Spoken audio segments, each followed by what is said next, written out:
Hello again, traders. Welcome to another Trade Your Way video. Today we're going to be talking about how to pass the FTMO challenge, but not only that, how to keep it. Okay, so let's dive straight in. Now I was going to show you the FTMO challenge that I took, because I did take one, and the reason I did that was because I wanted to see what it was all about, and the reason I did that is because, you know, I'm just finding that I'm always helping and supporting more and more wannabe new traders that are trying to take these challenges. So it's only right then that I have a go myself, have a little look, see what it's all about, really dissect it, break it down a little bit, and see if I can, help you out, find some ways around all of this. And I have, or I believe I have. So I'm not going to show you the account. Suffice to say that I have shown it, and people have seen it, and my groups, my forums, my close traders, people that are learning with me, they've seen it. So it's fine. I'm not going to go into that at the moment. I want to talk about it a little bit. So let me ask you a couple of questions. First question: how many of you out there actually have a trade plan? Actually have a strategy? Follow a set of rules when it comes to risking 0.5%, 1%, 2%, etc. How many of you keep a journal of all of that? Everything that I've just said. So there's about 4 elements there, 4 parts. How many of you actually do that as a trader? If you've answered no to any of those parts, then clearly you know straight away common sense, and a lot of it is common sense in this business, which for some reason the most sane and normal people suddenly lose common sense and go a bit doolally when they see dollar bills and dollar signs and stuff like this. It's ridiculous, and they're mesmerised by chart and price action. It's really quite comical. So let me say, if you've answered no to any of those 4 elements, then you're not fit for purpose in terms of taking these challenges, attempting these challenges, putting money into a live account even, and trying to have a go at being a trader. You're not ready. Quite simply, you haven't got the tools, all the tools to do the job. You're what's the saying? You're a couple of tools missing from a complete toolbox. I think there's a metaphor in there somewhere about, maybe you've got a screw loose and you're not all there, but you still suddenly think that you're able to do this and become a millionaire overnight. And I think that's probably in part to do with this society that we live in nowadays of instant gratification. And I think it's also to do with the fact that we all have an ego, and it does get in the way sometimes, which will cost you. Having an ego in this game is a very expensive thing to bring to the table. Anyway, I digress. Let's get back to the points here. So this is really important. Markets can stay retarded longer than you can stay solvent. So how many of you have actually sat there and you've been in a trade and you're in a drawdown, you're in a losing position, and you're probably screaming at the screens at your charts, and you want it to do what you want it to do, but it's just not doing it. And for whatever reason, you end up doing something really stupid, like move your stop loss or not have a stop loss in the first place and just hope for the best. So that brings me to the next line. You are not a trader, you are a risk manager. So just to be clear on that, what is it you think you are? If you are wanting to be a trader, what do you think that entails? What's the job description? Have any of you ever actually looked at this role that you're spending good money on, or throwing good money after bad on, that trying to become something? Or are you mesmerised by all the Insta scammers out there that are flashing and showcasing all their designer labels and their Lambos? Is that what you want? Is that what you're drawn to? There's nothing wrong with that. If you want that, fine, okay, but understand your role then. Understand what are you being employed to do, because you need to treat this job as any other job. And you need to run trading, run this as a business. So the next question I was going to ask you, from those 4 questions, if you've answered 4 questions to the earlier 4 questions, you keep a journal, trade plan, you've got strategy, it's all good, and you're doing well with it, it's fine. So then, how many of you have actually written something like I've written here, a 1-pager? I'm all about 1-pagers. So a 1-pager in terms of a trade plan to actually tackle this FTMO challenge head on. So how many of you have actually written a trade plan that's specifically tailored and designed for the FTMO challenge? Not normal challenge, not normal trading, not just for you to come in every day and make a bit of money, but specifically for this, because there are rules, there are stages involved. How many of you have done that? Again, if the answer's no, then you're not ready. So, you know, when you start breaking it down like that and you start putting pen to paper, or just, you know, get a little spreadsheet like this or a piece of paper and start writing it out, you start to see where you are at in your journey to becoming this wonderful, amazing, life-changing millionaire kind of status, egotistical, whatever you want to call yourself, or just a very humble, nice person that wants to be comfortable and wealthy. Nothing wrong with that. But you'll be able to, you know, you'll be able to use this as a sort of a roadmap and visualize where you're at and where you need to get to, and then it might even give you some idea of how long it's going to take you. So let me tell you about my experience with this so far. I tell you, I passed, but I struggled. And why did I struggle? Well, because I'm quite content in making 0.5% or 1% a day, you know, which on a large account is very good money. And I can do this freely and on the whole, relatively consistently. So when it comes to trying to do an FTMO challenge, I found it wasn't logical or compatible with the way that I trade. Why is that? Well, because they're asking me, what's stage one? They're asking me to make 10k in 30 days. Now, yeah, I can do that if I'm just going to forsake everything that I know about being a risk manager, not a trader, but a risk manager, and say to hell with it. I'm not going to just risk 1%. I'm going to throw maybe 2 or 3% at this. Hope for the best. Okay, make 2 to 1, 3 to 1. There you go. I've got 9%, and then maybe just push it over the line a little bit with another couple of trades. Job done. And then I will join the ranks of those that promote these silly YouTube videos saying how they've passed the challenge in 3 days and how you can do too, fully explained, step by step. And then you watch it for 10 minutes and you just feel like, you know, blowing your brains out, because you just think, this is somebody who has no clue about trading whatsoever. They've gotten lucky. They've passed it. They're not going to sustain it. There's no sustainability in their plan because they haven't got a plan, and they're not going to get any further than perhaps a verification. And if they get past stage 2, they're not going to do anything with this stage 3. And so that is why 93%, I think it is currently, 90+% at least, of FTMO challenges fail. So let me break this down for you. You need to have a plan. Rules of engagement is what I like to call it. I think I've been hanging out with the Americans for far too long. Rules of engagement, right? So you need to understand there are 3 stages to the FTMO challenge. Now everyone probably knows it. You know this already. If you've taken the challenge or doing it or thinking about it, you know this. Okay, fine, I'm happy for you. But have you bothered to break it down and say, right, I'm going to tackle stage 1 by doing this, and then stage 2 doing this, and if I get this far, this is what I'm going to do. Okay, so stage 1, what am I saying to you? I'm saying you should risk 0.5%. And risk it till the last week, because in actual fact reality tells you that you've got a good 20 to 22 days, trading days, to pass this challenge, to make a ridiculous amount of money, 10% in a month. You're being forced to do so, so you feel like you're some sort of a salesperson. I felt like I was working for a sales company, having to meet a 10% target a month, and it was madness, because it's what caused the last recession due to too much selling of bad toxic products in the pursuit of commission. And this is how they've done it again. They've just packaged it up differently, and they're now focusing on targeting a brand new audience, which are, you people, the retail trader, because you're stuck at home in a lockdown and you're rich pickings, easy pickings, and it's easy money for them. And their business model is designed in such a way that they're going to just take your money. You keep paying them to have a go. It's like going to the fair and trying to, you've got 3 balls, 3 coconuts, and you're trying to knock stuff down by chucking it at them, and then hopefully you'll win a cuddly toy or something, and you might have 2 or 3 goes. Or they've got some rifles, some air rifles, but the sighting is slightly off on it, or you're being asked to fire some corks that you get on the top of a wine bottle, and so they can just go anywhere, and it's just random.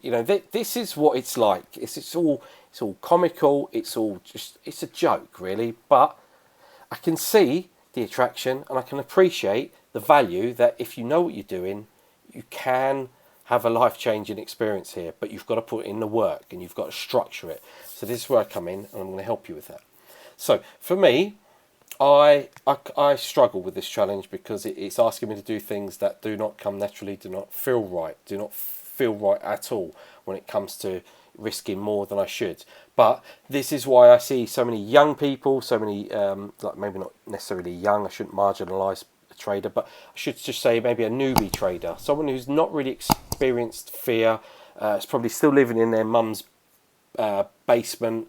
They haven't really ventured out. They don't really do anything. They don't really engage with their mates. Maybe, who knows? Whatever. Maybe I'll leave it there. But the idea is that they've not got anything to lose, and they've got nothing to worry about in terms of risk. This is just a bit of fun for them. It's a game, and they might borrow their money, the money from their mum and dad, or they might just whack it on a credit card and have a go at this. And so great. And what will happen is they might pass it in 3 or 4 days. Great. It's brilliant. They've passed it. They've been sat in their bedroom for 3 or 4 days. They've taken some trades. Voila, they've passed. Stage 1 done. All right, great. For me, I'm saying don't do it that way. Why? I'm saying, right, you want to get into the habit and best practice and the process of doing it the right way from the get-go. What do I mean by that? Right, well, I'm saying risk 0.5% risk till the last week, then look to increase your risk based on any profit you've made. So what are we saying? So say you make by the 3rd week, say you've made 6%. Okay, so you've got 6%, you need another 4%, but you've taken it nice and easily, you've traded correctly and skillfully, you've managed your risk the whole way through, and this is going to see you through for stage 3 and beyond, because you're going to keep doing the same thing, same process. And what do we say in this business? Trust the process. So I'm trying to teach you how to do something consistently by becoming consistent in how you do it. And if that makes sense, become mechanical. So risking 2-3% is often where the problem lies, because you'll pass the first challenge and then fail the second challenge, the second stage or the third stage, because you haven't nailed the risk element down. You're still risking too much. You're still hammering the account, thinking that you should be trying to squeeze every cent or every dollar, every pound, every penny from that account. Maximize profit. And it's a bit like a farmer cultivating the land, and you can only keep doing it, keep reaping what you sow for so long before that land needs a rest, and it needs to be left to kind of refertilise itself and regenerate. And so we as people, we're consumers, and that doesn't help. You coming in as a character, you're just going to consume, take. It doesn't work in this business.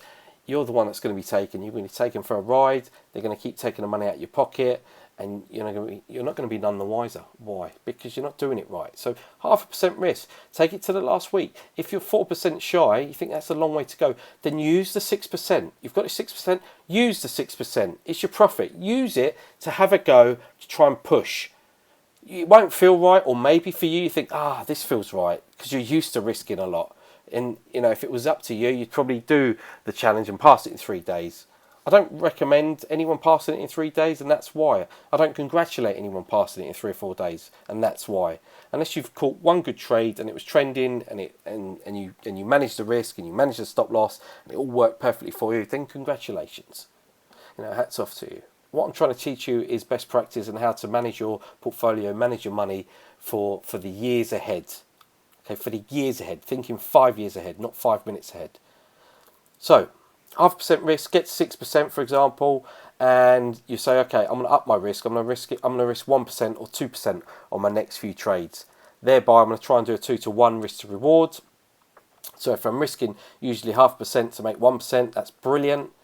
If you could do that a day for 20 days, you'd hit 10%, no problem. However, of course, you might not, because it's not enough, and you think, I'm panicking. You might have losing days. Of course, you've got to consider all the variables. So if you do, at the end of the last week, find that you're in profit, then use that profit, is what I'm saying. Use that profit and then risk that profit. Maybe keep $1, 1 cent back. So if you've got $106,020, keep the $20, so that no matter what, worst case, you come out with slightly break even, and they'll give you another go, free go. That's how I suggest you do it. And you might think, well, that doesn't sound very good. I want to rush. I'm like, but I'm trying to teach you the long game here. It's the race, isn't it? That old legendary race story that they tell you when we're children about the hare and the tortoise. It's not a sprint. It's a marathon. So understand that. We live in a world of instant gratification, but take your time.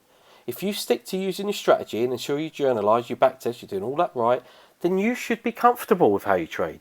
You should be able to show some consistency. So even if you don't pass it the first time around, you want to have another go at it, you get another free go, use that time. Say, okay, that's brilliant. I'm going to have another go. It's like having a free trial. But it matters because you know that there's actually a lot at stake. It's not just a demo or free trial. There's more to it than that, right?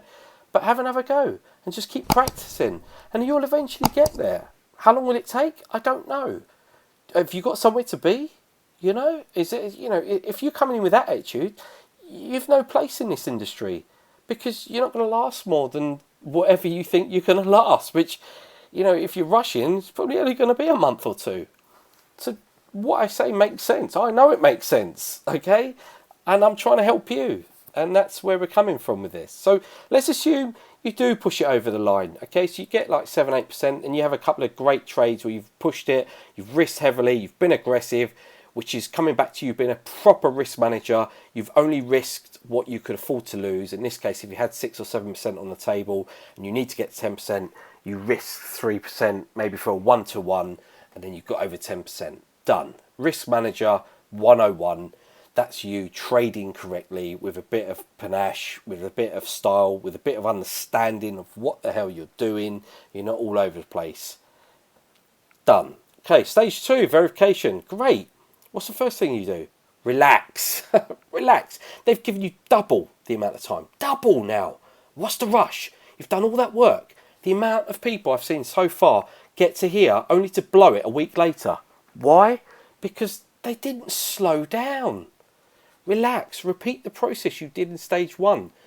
But of course, those that failed in stage 2 didn't have a process in stage 1.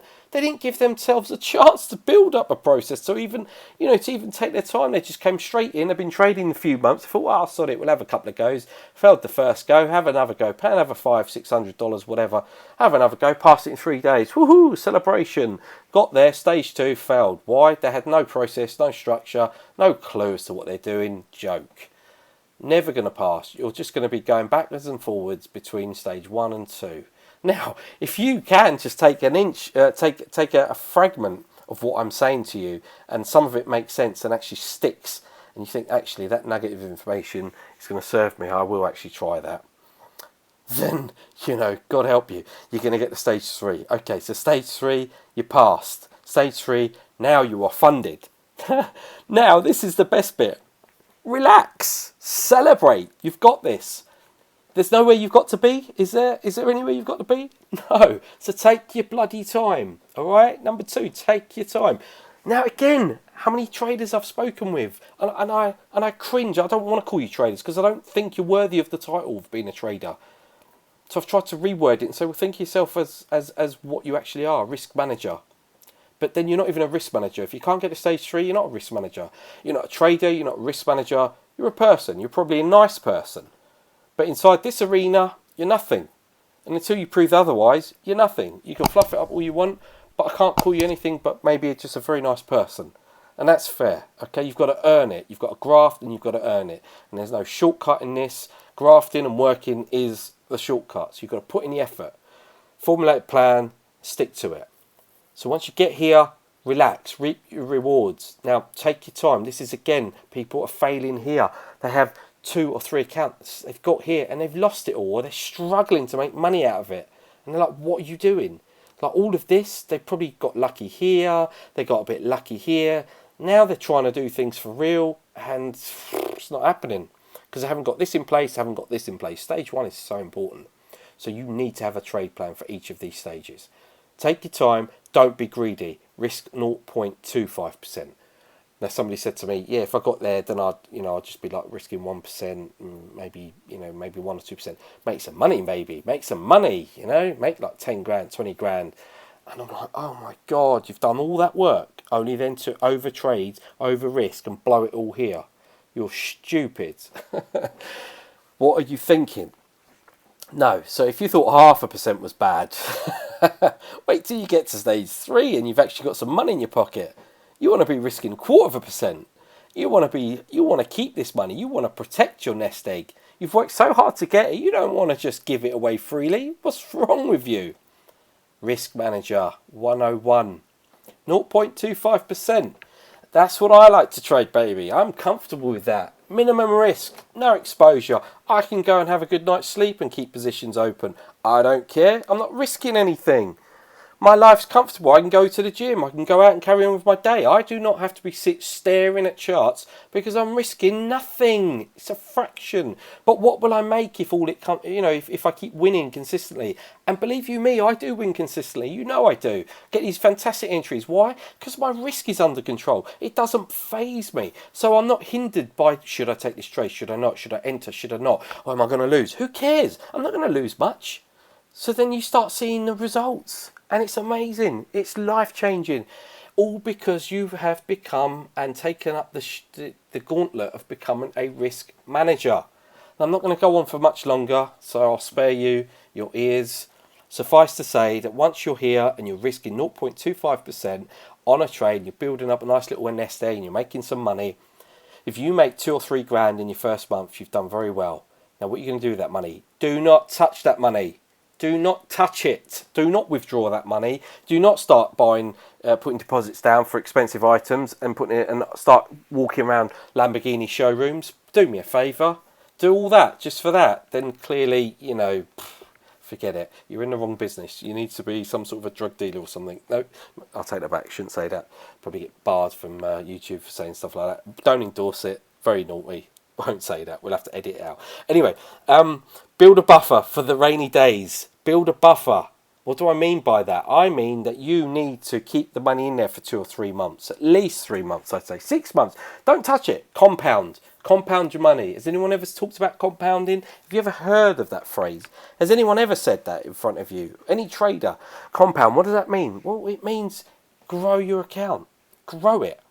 The further away that you can get your money from the 100k, so if you can get it up to 110, 115, 120, the further away you can get it away from there, the better you will feel because you are nowhere near their parameters, nowhere near their silly risk management rules, which they're not silly, they are very sensible, and in all honesty, I think they're very good to have in place because I think newbie traders need to show some discipline and some structure, and these rules and these parameters are there to help keep you driving within your lane. Stay in your lane so you're not deviating and you're not going all over the place like some sort of drunk driver. Hope that makes sense to you. If you need to ask me anything else, any questions, please just send me a message. Okay, send me a message. My Telegram is at ALX_TYW. So at Alex_Trade Your Way. Now I will have plastered this video today with lots of subscribe buttons and all of my social media links and my website as well, which has everything on it. It's www.tradeyourway.co.uk. All my links are there. So, hit me up and talk to me. I'm going to be around for the next year or so, and that's it. I'm done. So hopefully everything that I've been saying, everything that I am helping you with or trying to help you with will make sense. Something will sink in, and I wish you all the best in your journey. And we'll catch you, look forward to catching you soon. Thank you.